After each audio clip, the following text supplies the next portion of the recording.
কম পড়েও একটা বিশ্ববিদ্যালয়ে টপ 100 বা টপ 50-তে কিংবা টপ 10-এ থাকা কি সম্ভব? কিভাবে একজন কম পড়া পড়েও এত কম্পিটিশনের মাঝে একটা বিশ্ববিদ্যালয়ে টপ করতে পারে? এইটা তোমাদের প্রত্যেকের মাথায় সবসময় ঘুরতে থাকে। তো আজকে এই বিষয়টা নিয়েই তোমাদের সাথে কথা বলবো। আমি নাফিউস সামাদ আবির, পড়াশোনা করতেছি ঢাকা বিশ্ববিদ্যালয়ে। ঢাকা বিশ্ববিদ্যালয়ের খ ইউনিটে আমি ছিলাম 48তম এবং জাহাঙ্গীরনগরের বি ইউনিটে ছিলাম 8ম।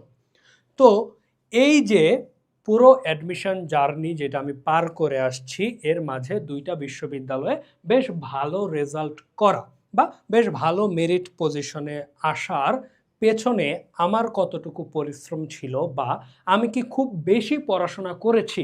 না, আমি পড়াশোনা করেছি তুলনামূলকভাবে অন্যদের চাইতে কম, কিন্তু আমার রেজাল্ট কিন্তু তা বলে না।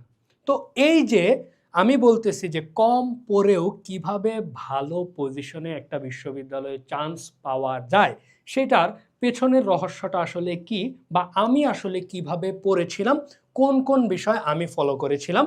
তো আজকে এই ভিডিওতে তোমাদের সাথে আমি এইটাই শেয়ার করব। তো দেখো, লিখেছিলাম যে কিভাবে ঢাবিতে 48তম হলাম কম পড়ে। তো বিশ্ববিদ্যালয় ভর্তির ক্ষেত্রে তোমার প্রথমেই যেটা জানতে হবে, যেটা ইতোমধ্যে তোমরা জানো, যে কম্পিটিশন অনেক বেশি এবং সেই তুলনায় সিট অনেক কম। তো এই জিনিসটায় প্রথমেই যা হয়, তোমরা সবাই ভীত হয়ে যাও। তো এই জিনিসটা নিয়ে ভয় পাওয়ার কিছু নাই। তোমাকে প্রথমে বিশ্ববিদ্যালয় প্রস্তুতির ক্ষেত্রে যে জিনিসটা জানতে হবে তা হচ্ছে তুমি কতটুকু পড়বা, কি পড়বা। যে কতটুকু পড়বো, কি পড়বো, এই জিনিসটা যদি তুমি জানো, তাহলেই কিন্তু তোমার বিশ্ববিদ্যালয় ভর্তি পরীক্ষার প্রস্তুতি মোটামুটি কমপ্লিট। মানে তোমার একটা রোড ম্যাপ বা তুমি একটা ধারণা পেয়ে যাবা। যেমন আমি জানতাম আমি কতটুকু পড়বো, কি পড়বো। এখন চলো, কতটুকু পড়বা, কি পড়বা, সেটার জন্য কি কি জিনিস জরুরি। প্রথম কথা, টেক্সট বই। টেক্সট বই এটা একেবারে গুরুত্বপূর্ণ। তোমার বিশ্ববিদ্যালয় ভর্তি পরীক্ষায় টেক্সট বুকটা হচ্ছে সবচেয়ে বেশি প্রায়োরিটি পাবে। তুমি যাই পড়ো না কেন, টেক্সট বই থেকে পড়বা। ধরো তোমার কাছে হচ্ছে 10টা বই আছে, ডাজেন্ট ম্যাটার, 10টা 20টা 50টা যে কয়টা বই তুমি বাজার থেকে কিনে ফেলো, লাভ নাই। তোমাকে অবশ্যই যা পড়তে হবে তুমি টেক্সট বই থেকে পড়বা।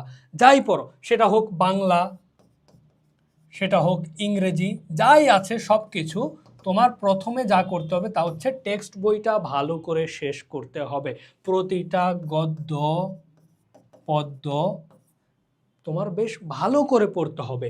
ইংরেজির ক্ষেত্রে এরকমভাবে সবগুলা লেসন ভালো করে অর্থসহ অর্থসহ পড়তে হবে। এইটা যদি তুমি করতে পারো, তাহলে তোমার প্রিপারেশন মোটামুটি গুছানো হয়ে যাবে। তো টেক্সট বুকের বিকল্প কিছু নাই। টেক্সট বুকের বাইরে তাহলে কি অন্য বই পড়বো না? পড়বা। অন্য বই কেবলমাত্র হচ্ছে প্র্যাকটিসের জন্য। তোমার ফার্স্ট কাজ হবে টেক্সট বইটা পড়া, পড়ে গদ্যটা পড়া, লাইন বাই লাইন পড়া, পড়ে দেন অন্য একটা বই থেকে প্র্যাকটিস করা। কারণ টেক্সট বই তো তোমার প্র্যাকটিস করার সুযোগ নাই। তো তুমি টেক্সট বইটা পড়বা এবং এমসিকিউ দাগাবা। তো চলো তোমাকে একটু বলে দেই বাংলার জন্য তোমার কি কি বই দরকার পড়তে পারে। তো বাংলার জন্য তোমার দরকার হচ্ছে মূল বই, নবম দশম শ্রেণীর বাংলা ব্যাকরণ,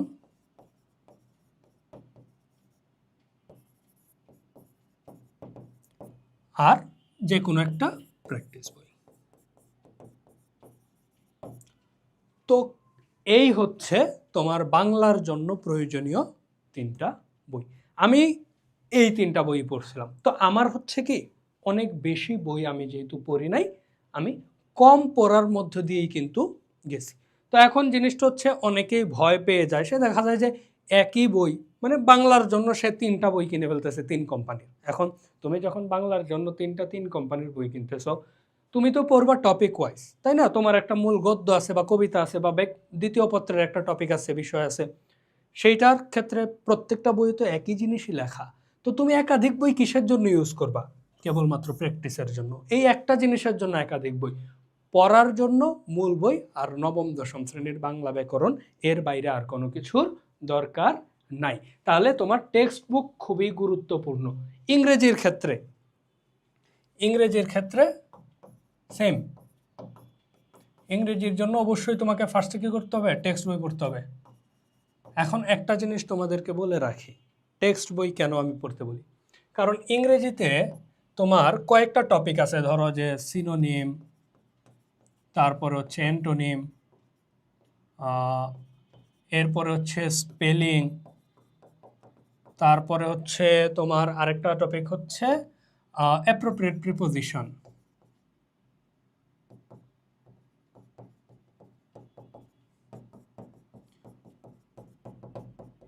এই যে কয়টা টপিক, একটা দুইটা তিনটা চারটা টপিকের নাম লিখলাম, এই চারটা টপিক কোনো কালেই টেক্সট বইয়ের বাইরে থেকে আসা নাই, ঠিক আছে? ইনফ্যাক্ট গ্রামারের যে টপিক আছে, তাই না, গ্রামারের যে টপিক আছে, সেন্টেন্সগুলা বা হচ্ছে যে কোনো একটা জিনিস, সেটা তোমার টেক্সট বই থেকে নেয় ম্যাক্সিমাম টাইমে। বিগত বছরের প্রশ্নগুলো খুলে দেখো, একই জিনিস পাবা। এই প্রত্যেকটা জিনিস টেক্সট বই থেকে নেওয়া হয়েছে।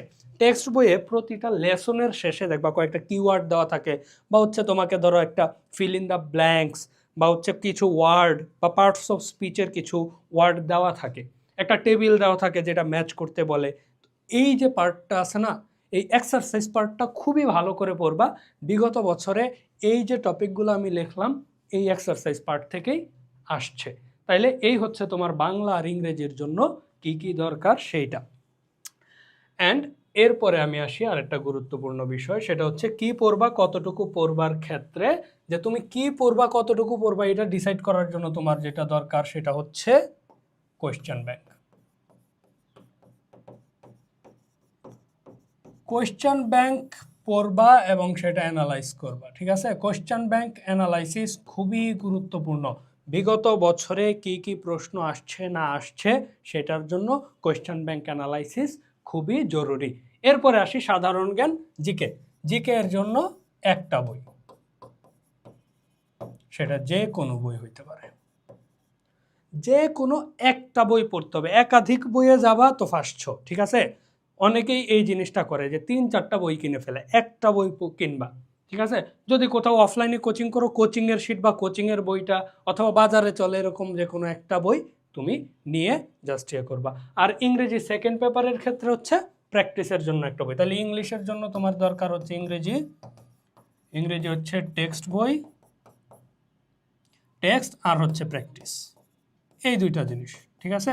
প্র্যাকটিস, এই দুইটা হইলেই হচ্ছে।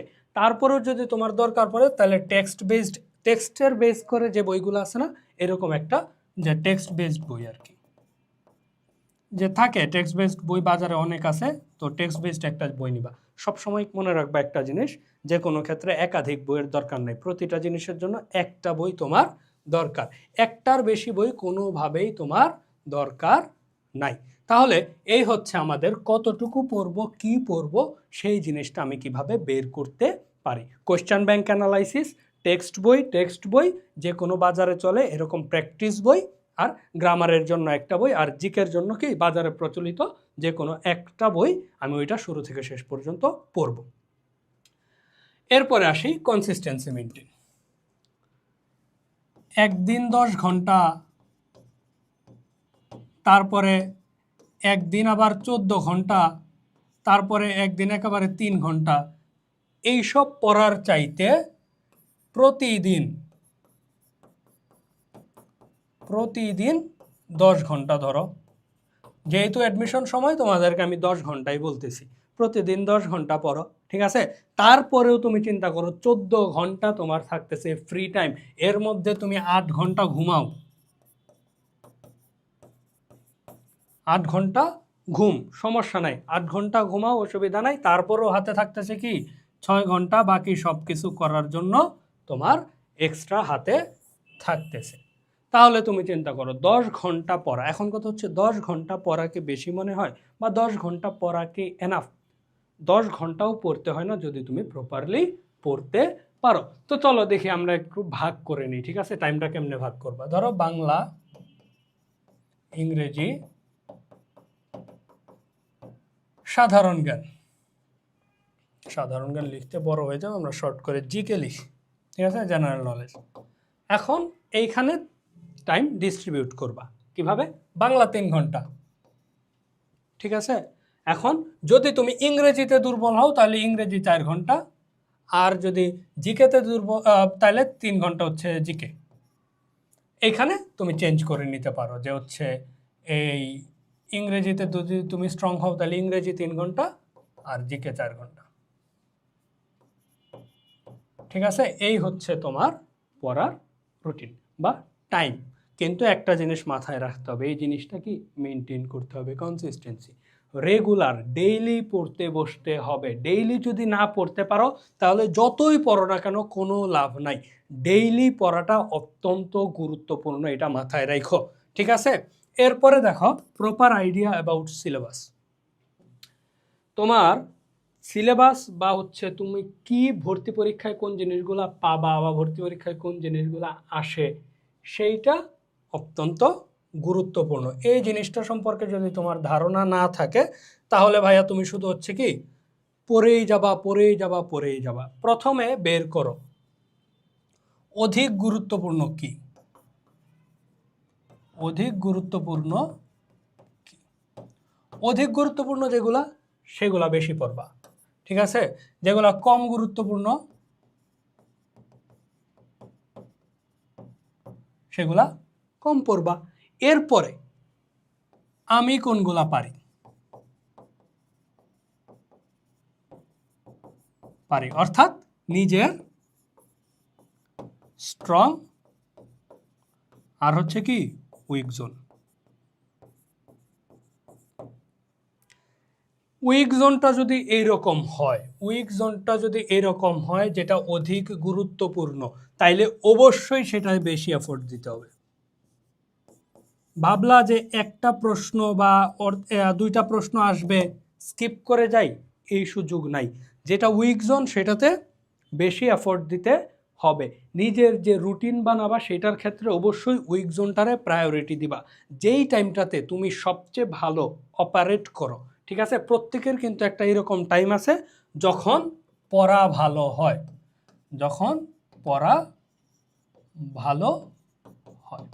তো যখন পড়া ভালো হয় ওই সময়টাতে অবশ্যই উইক জোন যেটা আছে সেইটা পড়বা। যেই টপিকটাতে তুমি দুর্বল সেইটা সব সময় পড়বা, আর যেটা স্ট্রং সেটা তুমি জাস্ট রিভিশনের উপরে রাখো। তাহলে অবশ্যই প্রপার আইডিয়া থাকতে হবে সিলেবাসের ব্যাপারে, যেটা অধিক গুরুত্বপূর্ণ সেটা বেশি পড়বা, যেটাতে তুমি উইক সেটা যদি অধিক গুরুত্বপূর্ণ হয় তাহলে সেটা বেশি পরিমাণে তোমাকে পড়তে হবে। তবেই হচ্ছে তুমি খুব সহজেই করতে পারবা বা সিলেবাস শেষ করতে পারবা।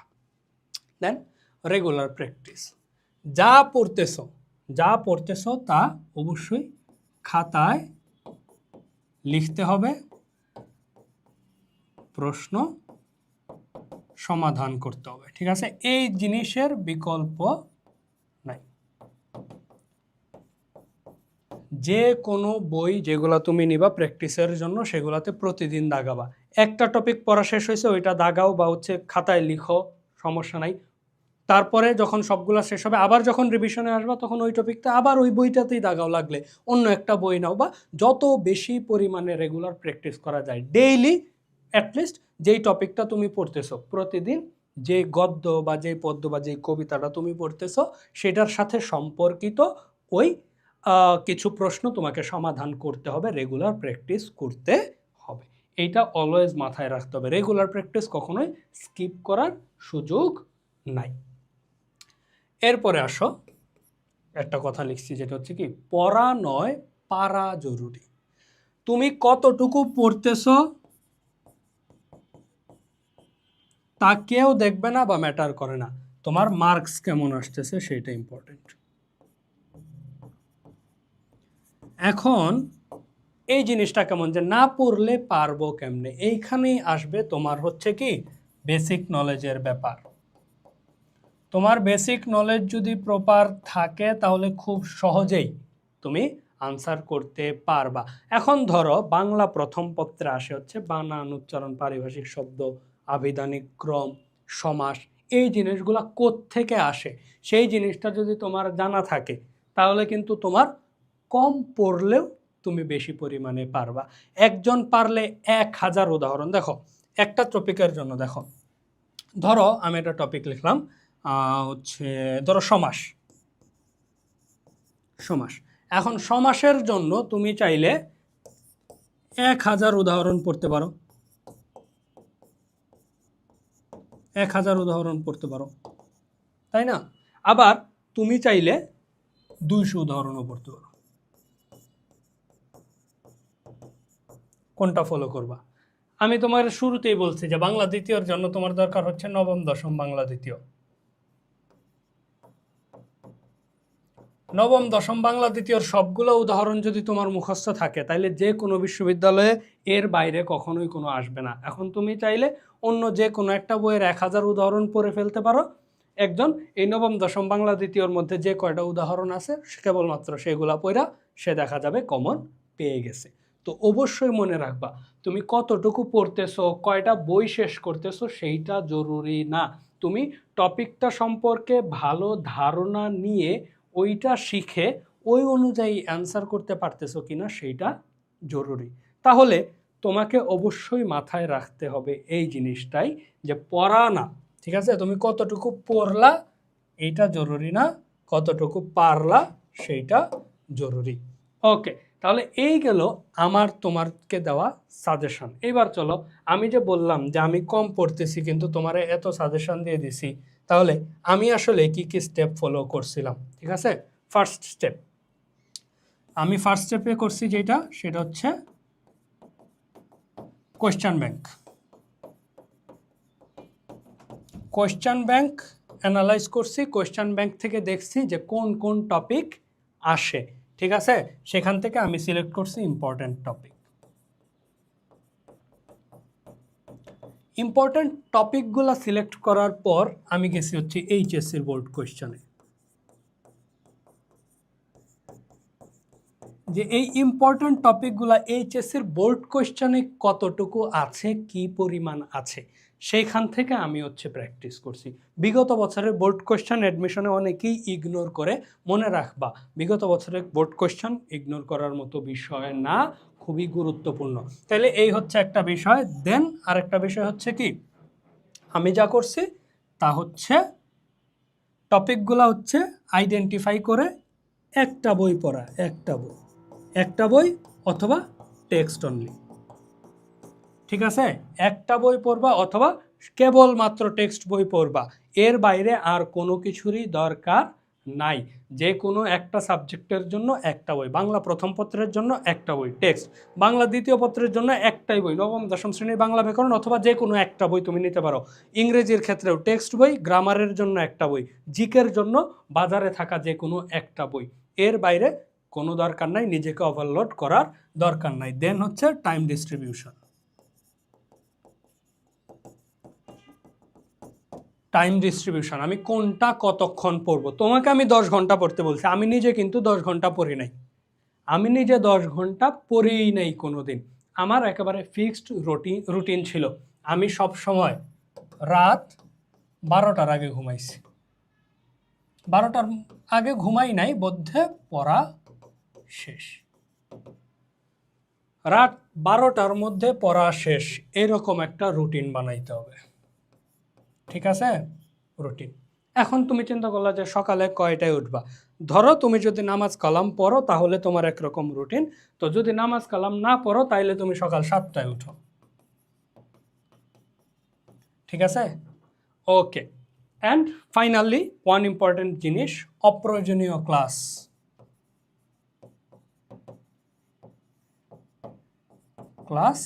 স্কিপ, ঠিক আছে? অপ্রয়োজনীয় ক্লাস স্কিপ করো। 2 পৃষ্ঠার কবিতার জন্য 2 ঘন্টার ক্লাস কোনো দরকার নাই, এই 2 ঘন্টা নিজে পড়লে বরঞ্চ ভালো হবে।